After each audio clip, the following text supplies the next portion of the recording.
திமுகவை நோக்கி கூண்டோடு சென்ற தவேகாவின் எம்எல்ஏக்கள் 107 எம்எல்ஏக்களில் இருந்து 89ஆக குறைந்த தவேகாவின் எம்எல்ஏக்கள்.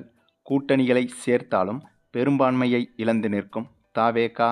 துளிகூட எதிர்பார்க்காத பயங்கர ட்விஸ்ட். ஸ்டாலினை சந்தித்த தவேகா எம்எல்ஏக்கள்.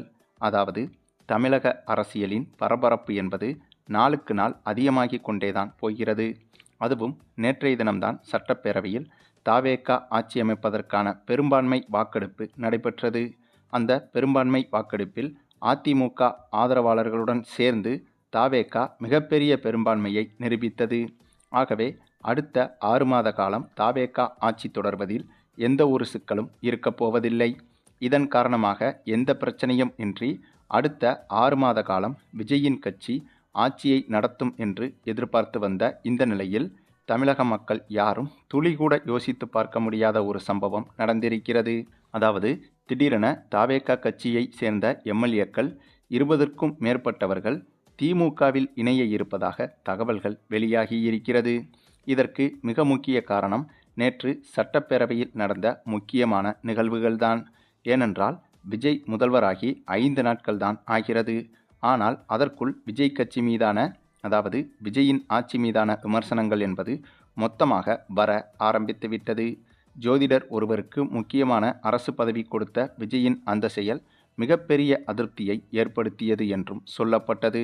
அதேபோல வெற்றி பெறுவதற்கு முன்பு வாக்குறுதிகளை வாரி வழங்கிவிட்டு இப்போது கஜானா காலியாக இருக்கிறது என்று விஜய் கூறியிருப்பது விஜய் மீதான நம்பிக்கையை பொதுமக்களிடம் குறைத்து வருகிறது. அதே சமயம் விஜயின் கட்சியும் எப்போது கவிழும் என்ற அபாயமும் இருக்கிறது. அதற்கு மிக முக்கிய காரணம் திமுக கூட்டணியில் உள்ள கட்சிகள்தான் விஜய் கட்சிக்கு ஆதரவு அளித்துள்ளது. இதை சட்டமன்றத்தில் அடிக்கடி உதயநிதி ஸ்டாலினும் குத்தி குத்தி காட்டுகிறார். ஆகவே இதன் மூலமே தெரிகிறது தவேகா ஆட்சி எப்போது வேண்டுமானாலும் கவிழும் அபாயம் இருக்கிறது என்பது.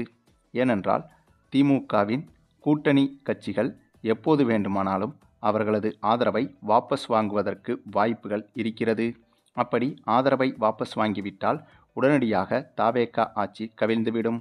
அது மட்டுமில்லாமல் முதல்வராக பொறுப்பேற்றதற்கு பிறகு விஜயின் செயல்பாடுகள் என்பது தனி அதிகாரத்தின் உச்சமாக இருக்கிறது என்ற குற்றச்சாட்டுகளும் தவேகா கட்சிக்குள்ளேயே இப்போது பூதாகரமாக வெடித்துள்ளது.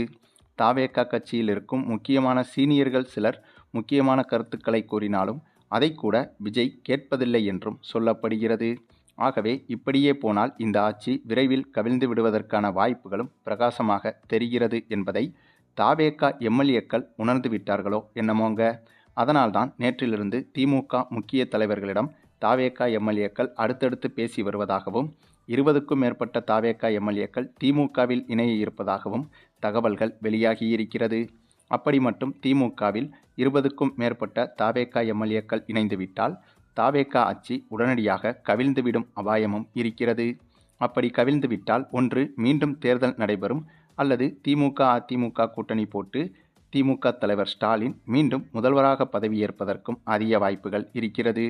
ஏனென்றால் ஆட்சி கவிழும் அபாயம் ஏற்பட்டுவிட்டால் திமுக எம்எல்ஏக்கள் வெற்றி பெற்ற ஏதேனும் ஒரு தொகுதியில் சம்பந்தப்பட்ட திமுக எம்எல்ஏ ராஜினாமா செய்துவிட்டு அந்த இடத்தில் முதல்வர் ஸ்டாலின் நின்று மீண்டும் தேர்தலை சந்தித்து வெற்றி பெற்றால் ஸ்டாலினே முதல்வராக மாறிவிடலாம்.